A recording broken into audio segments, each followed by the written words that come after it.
হাসির রাজা, জ্ঞানের রাজা, রসিক রাজা।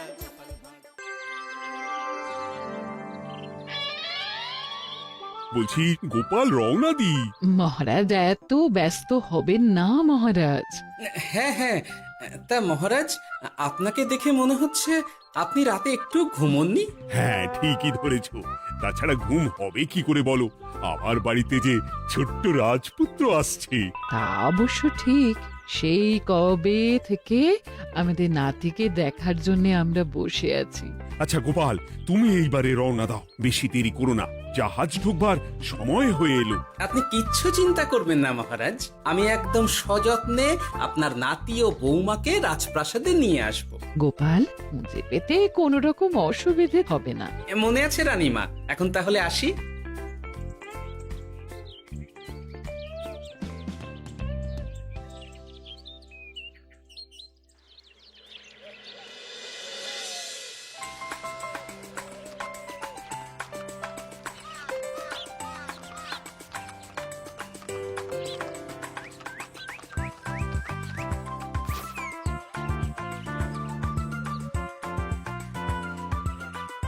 এসো এসো বোমা এসো, আরে আমার নাতি বাবু যে। বৌমা, পথে আসতে কোনো কষ্ট হয়নি তো? এইটুকু পথ আসতে কোনো রকম কষ্ট হয়নি মা। গোপাল কাকা এত ভালো যে কি বলবো। যাক যাক, গোপাল তাহলে আরো একবার আমার মান রাখলো। যতদিন গোপালের ধরে থাকবে তার প্রাণ, সে ততদিন মহারাজের রাখবে যে মান। হ্যাঁ মহারাজ, আমি থাকতে আপনি একদম চিন্তা করবেন না মহারাজ। বেশ বেশ বেশ। আমি তাহলে এখন আসি, কেমন? আরে আরে, কোথায় যাচ্ছ গোপাল? একেবারে মধ্যাহ্ন ভোজনটাও সেরে যাও। ও, ভোজনের ব্যবস্থা আছে? তাহলে তো থাকতেই হবে। ওই ভোজনের কথা শুনেই গোপালের জিভের ওজন বেড়ে গেল। তুমি থামো তো মন্ত্রী, আসলে আজ বিকেলেই আমাদের কুল গুরুদেব আসছেন, তোমরা সবাই থেকো, আজকেই নাতি বাবুর অন্নপ্রাশনের দিনটা স্থির করে নেব। এ তো বেশ ভালো কথা। বেশ তাহলে, বেশ ভালোই হলো। রোজ বাড়িতে খেতে খেতে জিভে একেবারে চড় পড়ে গিয়েছিল। বহুদিন পরে রাজবাড়ির পোলাও কোরমা খেয়ে পেট ভরাবো।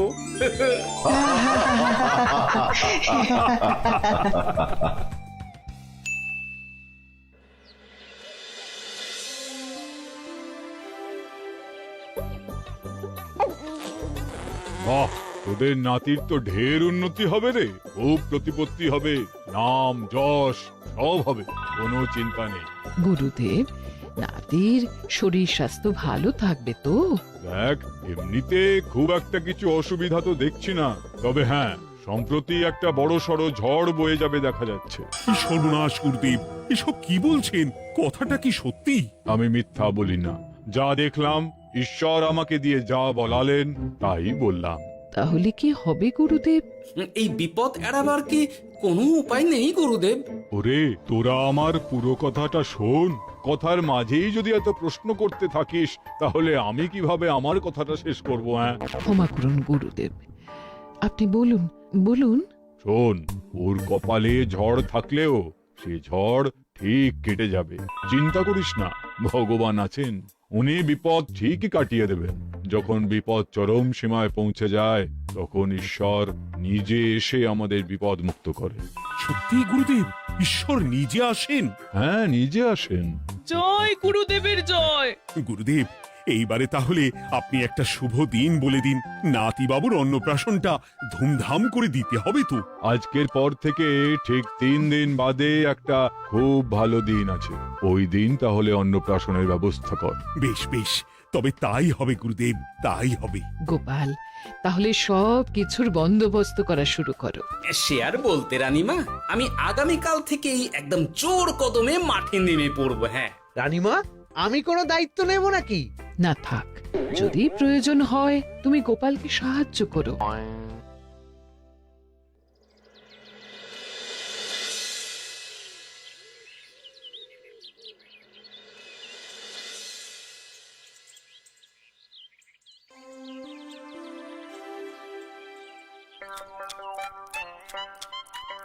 অপূর্ব হয়েছে রান্নাগুলো।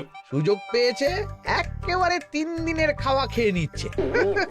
সুযোগ কি কেউ ছাড়ে মন্ত্রী মশাই? এই আপনি বলুন না, যখনই সুযোগ পান কোষাগার থেকে একেবারে থলি ভরে ভরে মোহর সরিয়ে। থাক, মুখ বন্ধ করো, আমার ঘাট হয়েছে বলাটা। তুমি বাবু মন প্রাণ ভরে খাও, কেমন? মহারাজ, এই রকম একটা খুশির দিনেও আপনার মুখে হাসি নেই কেন? আসলে নাতিবাবু তো আর 2-1 দিন পরেই চলে যাবে, সেই কারণেই মনটা বড্ড ভারাক্রান্ত হয়ে রয়েছে। তা তো ঠিকই, আমাদের ছেলেটা আসতে পারল না, যাও বা নাতি এলো, তাও তো এই কটা দিন কি আনন্দেই না কাটলো। আচ্ছা রানী, আমরা যদি আমাদের কাছে আরো কদিন নাতিবাবুকে রেখে দিই তাহলে কেমন হবে? মানে বৌমাকে তো ফিরতেই হবে, বিদেশে আমাদের খোকার কত কাজ বলো তো। আরে বাবা, বৌমা না হয় ফিরে গেল, নাতিবাবু কদিন আমাদের কাছে থেকে গেলে কি এমন হবে? কিন্তু দেখো না বৌমা, আমাদেরও তো একটু ইচ্ছে হয় নাতিপুতিদের নিয়ে খেলবো, আদর করব, দেখো না।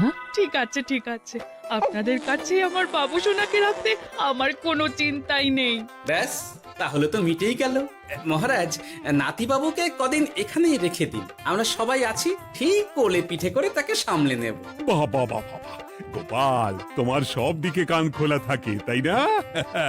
মহারাজ, আমি হলাম ভাঁড়, তাই মাটির ভাঁড়ের মুখটা যেমন খোলা থাকে তেমন আমার কানটাও সব সময় খোলা থাকে, বুঝলেন?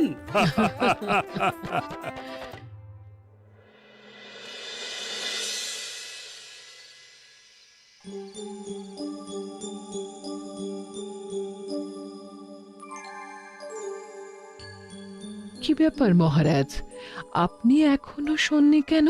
শরীর খারাপ করছে নাকি?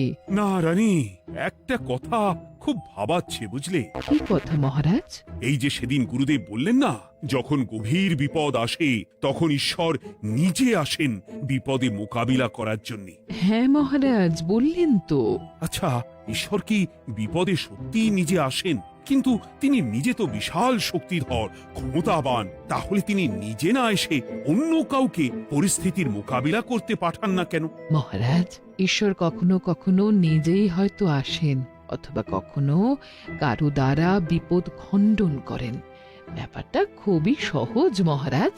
না না, কিন্তু আমার মনে হয়। মহারাজ, আপনার কি মনে হয় আমি জানি না, তবে আমার যা মনে হয় আপনাকে বলেছি। আগামীকাল একবার সভাসদদের প্রশ্নটা করতে হবে, দেখি তারা কি বলে। আগামীকাল সকালে আবার বৌমা ফিরে যাবে।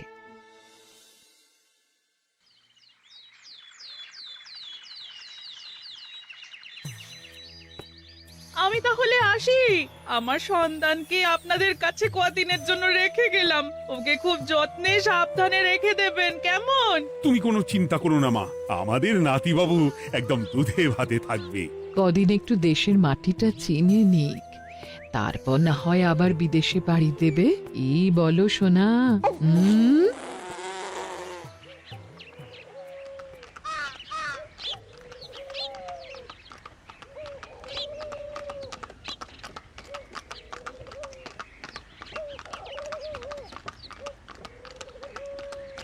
বৌমা তো চলে গেল, এইবারে তাহলে আমরাও যাই।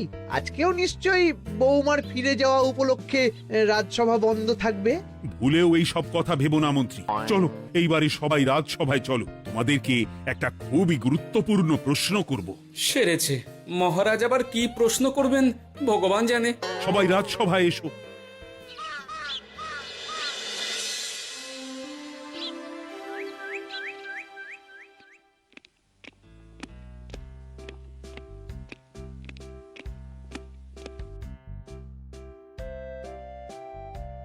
আচ্ছা, তোমরা সকলে বলো তো, ঈশ্বর কি সত্যি বিপদ খণ্ডনে এই ধরাধামে অবতীর্ণ হন?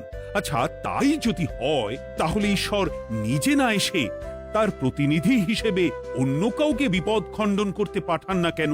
হ্যাঁ হ্যাঁ, ঠিকই তো।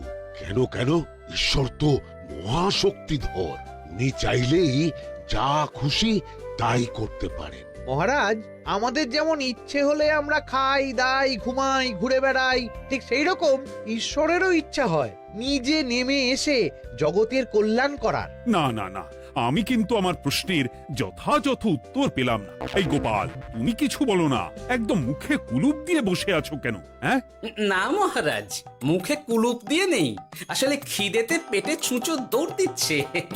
বেশি কথা বললে খাটনি হবে, আরো খিদে বাড়বে, তাই চুপ করে আছি আর কি। ইস, শুধু খাওয়া আর খাওয়া, সব সময় শুধু খাওয়ার চিন্তা। গোপাল, ছি, লজ্জা করে না? এমন একটা গুরুত্বপূর্ণ সময়ে তুমি আমার প্রশ্নের উত্তর না দিয়ে মনে মনে খাবারের কথা ভাবছো।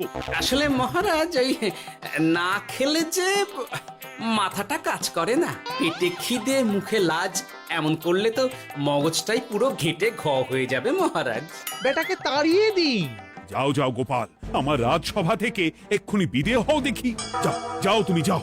যার সব সময় শুধু খাওয়ার চিন্তা, এমন পেটুককে সভায় রেখে আমার কোনো কাজ নেই। কিন্তু মহারাজ, চুপ, একদম চুপ। তুমি যাও গোপাল, যাও।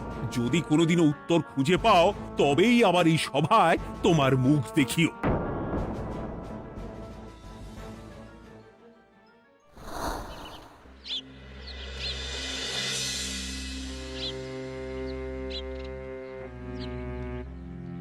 মহারাজ যে এমন সামান্য কারণে আমায় রাজসভা থেকে বার করে দেবেন ভাবতেও পারিনি। এখন কি যে করি, একে তো মাসের শেষ, সংসারে তুমুল টানাটানি। এক কাজ করি বরং, গিন্নিকে নিয়ে কদিন শ্বশুর বাড়ি চলে যায়, কদিন পায়ের উপরে পা তুলে আরাম করে আয়েশ করে দিন কাটাবো। হ্যাঁ, তাই করি।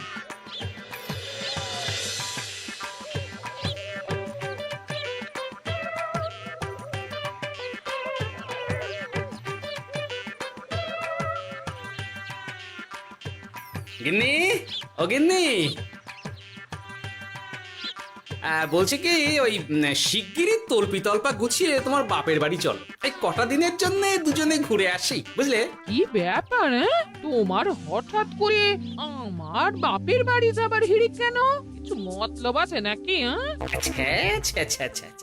আমি না তোমার স্বামী? তুমি আমাকে এইভাবে বেমক্কা মতলববাজ বলতে পারলে? হ্যাঁ, কোথায় আমি তোমার কথা ভেবে কথাটা বললাম, আর তুমি কি না আমায় স্বামী না স্বামী কে জানে? এই গত 3 মাস ধরে বাপের বাড়ি যাওয়ার কথা বলছি, তুমি তো তখন কানেই নিচ্ছিলে না, এখন হঠাৎ? আচ্ছা আচ্ছা, বুঝেছি, অনেক ঝগড়াঝাটি হয়েছে, এইবারে তল্পি তল্পা গুছিয়ে চলো, মেলা সময় বয়ে যাচ্ছে। এক্ষুনি যাবে নাকি? সন্ধে হয়ে এলো তো। সন্ধে হয়ে এলো তো কি হয়েছে, চলো চলো চলো, শিগগিরই চলো। ঠিক আছে, আমি প্রস্তুত হচ্ছি। তুমি তাহলে একখানা গরুর গাড়ি ডেকে আনোগে, যাও যাও। আরে মিছিমিছি গরুর গাড়ি রাখবো কেন? আরে বাবা, আমরা হেঁটে যাব, হেঁটে। কি বলছো? এতটা রাস্তা বনের মধ্যে দিয়ে আমরা হেঁটে যাব? হ্যাঁ, শোনো গিন্নি, ওই বাতের ব্যথায় না হাঁটাটা বেশ ভালো, বুঝলে? চলো চলো, দেখবে কোনো রকম অসুবিধে হবে না। হ্যাঁ, আমি তো আছি নাকি? হ্যাঁ,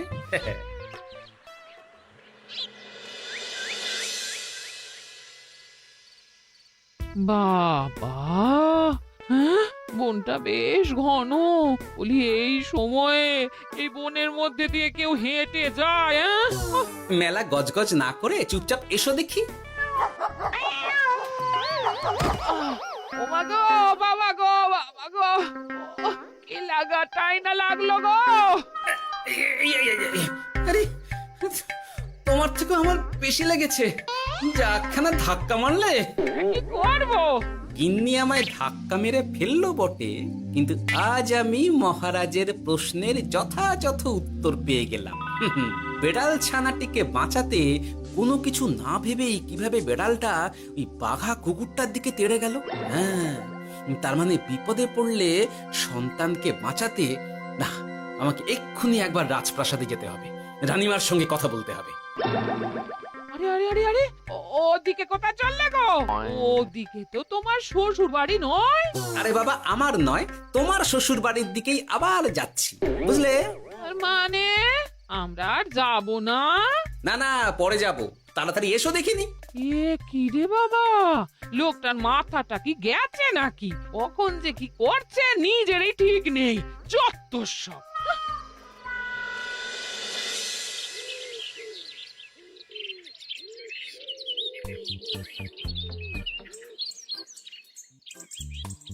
আরে গোপাল দাদা, তুমি এখন কি ব্যাপার গো? আমি একটু রানীমার সঙ্গে দেখা করতে চাই, খুব দরকার। কিন্তু এখন তো সকলে ঘুমাচ্ছে, তাই আমি তো এখন তোমাকে ঢুকতে দিতে পারবো না। আরে অযথা কথা না বলে পথ ছাড়ো, ভিতরে ঢুকতে দাও। গোপাল দাদা, তুমি এই সময় ওই ঢোকার জন্য অহেতুক জেদ করো না। তাছাড়া আমি যতদূর জানি তোমায় তো মহারাজ তাড়িয়ে দিয়েছিলেন, তাহলে আবার বহাল হব, চিন্তা করো না। দয়া করে এখন ঢুকতে দাও। গোপাল দাদা। আহ পেয়াদা, এই এই কি ব্যাপার?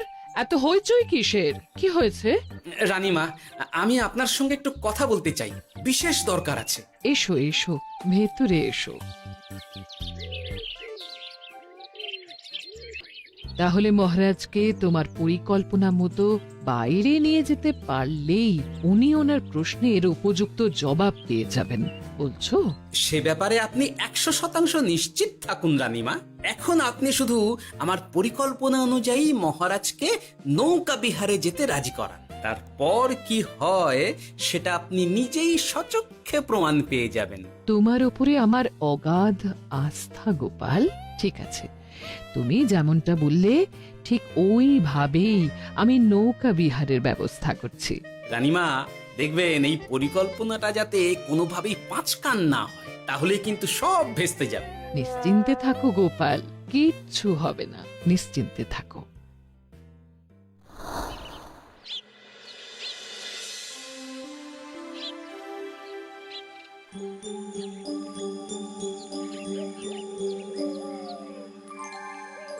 মহারাজ আবার বেজার ভোগ করে গেছেন। কি করব, আমি এখনো যে আমার প্রশ্নের উত্তর খুঁজে পাইনি। এইভাবে আপনি আর কতদিন মুখ ভার করে বসে থাকবেন শুনি? কি জানি, কিছুই আর ভালো লাগে না যে। বলছি শুনুন না মহারাজ, নাতিকে নিয়ে চলুন না, আমরা একটু নৌকা বিহারে যাই, তাহলে ওরও ভালো লাগবে আর আপনার মনটাও বেশ অন্যরকম হবে। ঠিক আছে, তাহলে চলো একটু নৌকা বিহার করে আসি।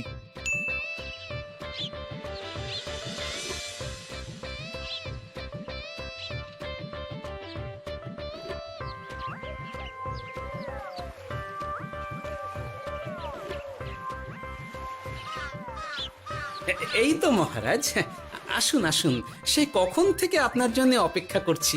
এ কি গোপাল, তুমি এখানে? কি ব্যাপার? তোমার সঙ্গে তোমার স্ত্রীও আছেন দেখছি। মহারাজ, কতদিন আপনাকে দেখিনি বলুন তো, তাই আজকে একদম সস্ত্রীক চলে এলাম। চলুন চলুন, সকলে মিলে নৌকো বিহার করে আসি। কিন্তু আমি তো তোমাকে তাড়িয়ে দিয়েছিলাম, তারপরেও তুমি। মহারাজ, অনেক তো হয়েছে, এখন এসব কথা ছেড়ে নৌকোতে টুকুস করে উঠে পড়ুন দেখি। কিন্তু মহারাজ অযথা দেরি করবেন না, চলুন উঠে পড়ুন।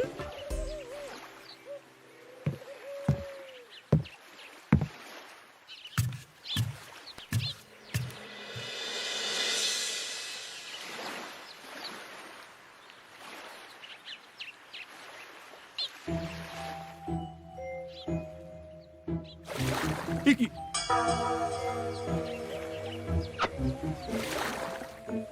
এই নাও, দেখো দেখো, ও কোনো সাড়া শব্দ করছে না কেন? সারা শব্দ করবেন না মহারাজ। মানে এসব কি বলছো? এই পুটুলির ভেতরে তো আপনার নাতি নেই, এখানে নাতির বদলে রয়েছে একখানা খেলার পুতুল। এসব কি বলছো তুমি? এইটা যদি পুতুলি হয় তাহলে আমার নাতি বাবু কোথায়? হ্যাঁ, আপনার নাতি এইখানে একদম সুরক্ষিত অবস্থাতেই আছে। যাক বাবা, আমি যে কি ভয় পেয়ে গেছিলাম তার কি বলবো। কিন্তু রানী, তুমি আমার সঙ্গে হঠাৎ কেন এমন ছলনা করলে? হ্যাঁ, আমার কথাই মহারাজ। কেন?